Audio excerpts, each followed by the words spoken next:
आपको क्या लग रहा है कि पूरा चुनाव ऐसा लग रहा है कि अब ये रंजीत कासले ने ये खुलासा किया है, ऐसे कितने रंजीत कासले होंगे? रंजीत कासले ने तो आकर बता दिया, उन लोगों का क्या जिन्होंने नहीं बताया, सब पैसे गटक गए और चुनावी मशीनों को बदल भी दिया। नीलू जी बहुत शुक्रिया मुझसे बात करने के लिए।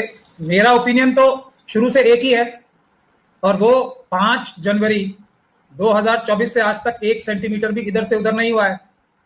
ये जो व्यक्ति जो ये वोट चुराने की मशीनों से मुद्दे को भटकाने की कोशिश करता है, मैं दूसरी बातें तो छोड़ ही देता हूं और एक स्वर में ये नहीं कहता कि सिर्फ और सिर्फ हमारे देश में पेपर बैलेट से चुनाव होने चाहिए और किसी माध्यम से नहीं होने चाहिए। इससे जो 1 सेंटीमीटर 1 मिलीमीटर भी मुद्दे को भटकाने की कोशिश करता है या डाइवर्ट करने की कोशिश करता है या ये बोलता है कि चुनाव में तो दूसरी, ये भी एक तीसरी कैटेगरी है, दूसरी इतनी बड़ी बड़ी धांधलियां हो रही हैं, उनको भी रोका जाए, वो सभी लोग या तो नासमझ हैं या आरएसएस के एजेंट हैं, डायरेक्ट उनके पेरोल पर हैं। जिसका एक छोटा सा एग्जांपल ये है, ये सही है या गलत है ये महत्वपूर्ण ही नहीं है बात, बिल्कुल महत्वपूर्ण नहीं है बात। ये अभी 17 तारीख को मैं आपको एक बड़े और भी 17 तारीख को जब सब लोग वक्फ के बारे में बहस कर रहे थे, वक्फ के कानून से भी बड़ा एक फैसला आया है 17 तारीख को। वो है हमारे माननीय जयराम रमेश जी ने, जो आरएसएस, बीजेपी और इलेक्शन कमीशन के साथ मिलकर हमारी ये जो वीडियोग्राफी और सीसीटीवी फुटेज लेने की लड़ाई जो हम लोग जीत रहे थे हर एक हाईकोर्ट में, उसको डीरेल करने के लिए एक पिटीशन डाली थी जयराम रमेश साहब ने, जिसका बहाना हर अदालत में, हर हाईकोर्ट में इलेक्शन कमीशन लेती थी कि प्राचा साहब की पिटीशंस नहीं सुनी जाएंगी, वीडियोग्राफी नहीं दी जाएगी। क्योंकि जयराम रमेश साहब ने एक पिटीशन डाल दी है सुप्रीम कोर्ट में, तो पूरे देश में वीडियोग्राफी देने से रोक लग जाए जब तक कि जयराम साहब की पिटीशन फाइल ना हो। और इलेक्शन कमीशन ने 17 तारीख को भी कोई जवाब ही नहीं दिया, मतलब इलेक्शन कमीशन सो गई और जयराम रमेश साहब को कोई तकलीफ नहीं है कि कोई जल्दी नहीं है।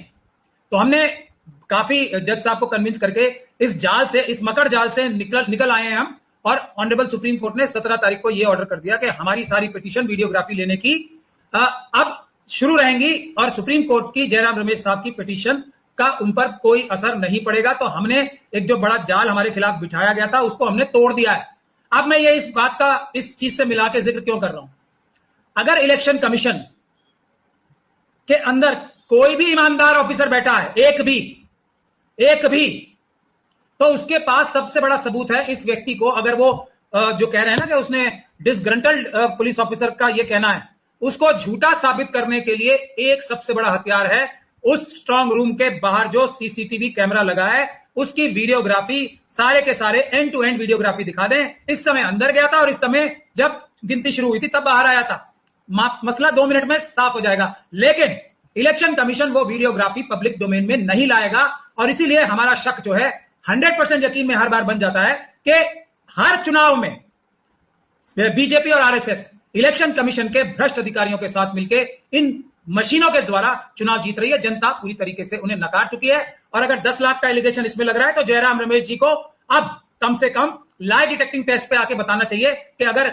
इतने एक छोटे जो एक ही स्ट्रांग रूम के लिए तो इतने पैसे बीजेपी खर्च करने के इल्जाम लग रहे हैं, तो उन्होंने तो पूरा देश में ही हमारे रोक लगा दी थी, तो उनको क्या कोई बेनिफिट हुआ है या नहीं हुआ है, ये राहुल गांधी जी को और खड़गे जी से कम प्राइवेट रूम में बैठ के तो जयराम रमेश और वेणुगोपाल जी की लाई डिटेक्टिंग टेस्ट कर लेनी चाहिए। दूध का दूध, पानी का पानी हो जाए। नहीं, लेकिन अभी एक बार कांग्रेस को किनारे करते हैं और मैं आपसे ये समझना चाह रही हूं कि सबसे बड़ी बात यह है, और मैं अरुण जी के पास भी आऊंगी इसके बाद, कि ये जो पुलिस अफसर है, अब ये कैसे पता चलेगा कि इन्होंने तो रंजीत कासले ने तो बोल दिया कि इनको 10 लाख रुपए मिले थे, अब ये सस्पेंशन में है, चुनाव आयोग ने ये कह दिया कि ये डिसग्रंटल्ड ऑफिसर है। ये जो एक क्लैरिफिकेशन आया है चुनाव आयोग की तरफ से, इसको हम क्या करें? और कई लोग सोशल मीडिया पर इसको लेकर लिख भी रहे हैं कि हो सकता है भाई इसको कुछ मन में खुंदक हो, इस वजह से आके उन्होंने बोला है। इसको हम सही माने या गलत माने? देखिए, मैंने तो आपको बता दिया, जिस चीज का सबूत है और वो सबूत नहीं दिखाया जाता तो इसका मतलब जो व्यक्ति सबूत को रखता है और वो नहीं दिखा रहा है वो चोर है, झूठा है, मक्कार है, बेईमान, सीधी सीधी बात है। इसमें मैं चुनाव आयोग को नहीं कह रहा हूं अभी ये, लेकिन ये बात तो जनरल प्रिंसिपल है। लेकिन कांग्रेस पार्टी को छोड़ दें तो फिर पूरा चुनाव ही छोड़ दें ना, देश के संविधान को छोड़ दें। देखिए, हम लोग तो फिर भी बहुत सब्र से काम ले रहे हैं क्योंकि हमें अपना टारगेट पता है। आरएसएस और बीजेपी देश का संविधान खत्म करके मनुस्मृति लागू करना चाहती है। मेरे जितने जो मुझे अच्छा मानने वाले लोग हैं, मुझे खुद नीलू जी ऐसी ऐसी बातें लिख रहे हैं सोशल मीडिया पे, वो सब मैं बर्दाश्त कर रहा हूं जबकि उसमें मेरी कोई गलती नहीं। क्यों कर रहा हूं, क्या लिख रहे हैं? कि स्लीपर सेल कांग्रेस में जयराम रमेश और वेणुगोपाल नहीं है, कांग्रेस की हाईकमांड ही स्लीपर सेल बन चुकी है। मगर क्योंकि ये मुझे पता है कि ये बात सही नहीं है, तो मैं खुद इतनी गालियां सह रहा हूं, इतनी क्रिटिसिज्म अपने बहुत मजबूत लोगों से सह रहा हूं कि आप हाईकमांड को सब पॉलिटिकल पार्टियों की क्यों नहीं बोलते, क्योंकि मुझे मालूम है ना किस प्रकार से एक गोरखधंधा चल रहा है। तो इसका मतलब यह नहीं है कि हम हाईकमांड से सवाल पूछना बंद कर देंगे। मैं सिर्फ ये बता रहा हूं कि पब्लिक का क्या ओपिनियन बन रहा है, ये राहुल जी को, सोनिया जी को, खड़गे जी को, प्रियंका गांधी जी को, अखिलेश जी को, ममता बनर्जी जी को, शरद पवार साहब को, सब लोगों को ये सुनना चाहिए। जो हम जैसे लोगों को, जो लोग इतनी तारीफ करते हैं हमारी, वो भी बोल रहे हैं कि आप यहां गलत हो, क्यों हाईकमांड ये काम नहीं कर रही है, क्या है उनका लालच। लेकिन हमें क्योंकि अंदर की बात पता है, मेरे पास तो सबूत है ना इन सबके, तो हम प्रेशर झेल रहे, तो कांग्रेस को छोड़ नहीं सकते, हम छोड़ बिल्कुल नहीं सकते। कांग्रेस, देखिए कांग्रेस में एक उन्होंने एक लीगल ईगल नाम का एक डिपार्टमेंट बनाया है। मैं अभी वो क्या करेंगे, उसको कैसे रिएक्ट करते हैं, ये देखना होगा। और किसी एक व्यक्ति विशेष पे मैं यहाँ बात नहीं कर रही हूँ, क्योंकि ये एक बड़ा मसला है और इसको हम अगर आकर एक व्यक्ति विशेष पर हम आकर अटक जाएंगे कि भाई ये ए है, बी है, सी है, इनकी गलती है और वो लोग नहीं जग रहे हैं, तो बात उससे शायद नहीं बनेगी। लेकिन जो मेरा आपसे सवाल है कि ये आज महाराष्ट्र में ऐसे कितने रंजीत कासले हैं, मैं इस चीज के तह तक जाना चाह रही हूँ कि भाई क्या हर पुलिस अधिकारी को इसी तरीके से 10 लाख रुपए दिए गए होंगे चुप रहने के लिए? देखिए, मैं तो क्योंकि एक ट्रेंड वकील हूं, मेरा काम है तथ्यों के आधार पर बात करना, जिनको कभी भी कोई काट ना सके। मेरा ये चैलेंज है इलेक्शन कमीशन को, और मैं आज नहीं कर रहा हूं, हर बार करता हूं। किसी भी एक भी मशीन में पूरा का पूरा प्रोसीजर चुनाव आयोग का खुद का, उनके मैनुअल्स में, नोटिफिकेशंस में, गाइडलाइंस में, और जो उन्होंने लेटर्स लिखे हैं, और जो एफिडेविट उन्होंने मेरे केस में दिल्ली हाईकोर्ट में फाइल किया था, और सुप्रीम कोर्ट को जो एडीआर की जजमेंट के समय एफिडेविट भी फाइल किया था और ओरली बोला था, और सुप्रीम कोर्ट की जजमेंट में वो रिफ्लेक्टेड है।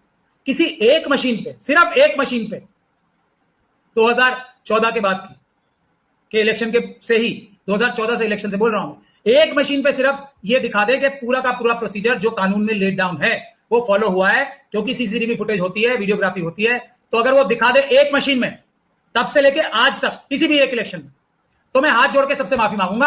अब मैं जब इतनी बड़ी बात कह रहा हूं और चुनाव आयोग के पास वो सारा मटेरियल है और वो नहीं दिखा रहा, तो आप सिचुएशन समझ लीजिए कि ये एक होंगे या हर एक जगह यही काम हुआ है, या जिस जिस जगह आरएसएस और बीजेपी ने ये चाहा उन्होंने ये किया, ऐसा है। ये मैं निष्कर्ष आपके दर्शकों पर छोड़ता हूं। लेकिन मैं एक बात फिर यहां कहना चाहूंगा, थ्योरी में कोई संघर्ष नहीं जीता जाता, कोई बैटल थ्योरी से नहीं जीती जाती, प्रैक्टिकल जीती जाती है। तो जयराम रमेश, वेणुगोपाल और इनका अगर मैं नाम नहीं लूंगा तो मसला हल नहीं होगा। थ्योरी में बोले जाए स्लीपर सेल है, स्लीपर सेल कौन है ये पता नहीं। राहुल जी ने बता दिया गुजरात में 50% है, मैं तो अभी 50% नहीं बता रहा ना, क्योंकि राहुल जी को तो मुझसे कहीं ज्यादा मतलब मुझसे सैकड़ों गुना ज्यादा समझ होगी कांग्रेस पार्टी की। राहुल गांधी तो बता रहे हैं, वही आपको बता रहा हूँ, और वो सबूतों के आधार पर बता रहा हूँ। अच्छा, राहुल गांधी ने आपने ईगल का नाम लिया, वो तो स्पैरो भी नहीं है, ईगल कहां गई? दे दिया राहुल गांधी जी को, खड़गे जी को धोखा इन ईगल ने, सबने। कहां है ये ईगल? इतनी बड़ी जिम्मेदारी देश की सबसे बड़ी पॉलिटिकल पार्टी ने अपना 2018 का रेजोल्यूशन पास कराने के लिए, मतलब उस पर इंप्लीमेंट करने के लिए ईगल ग्रुप बनाया।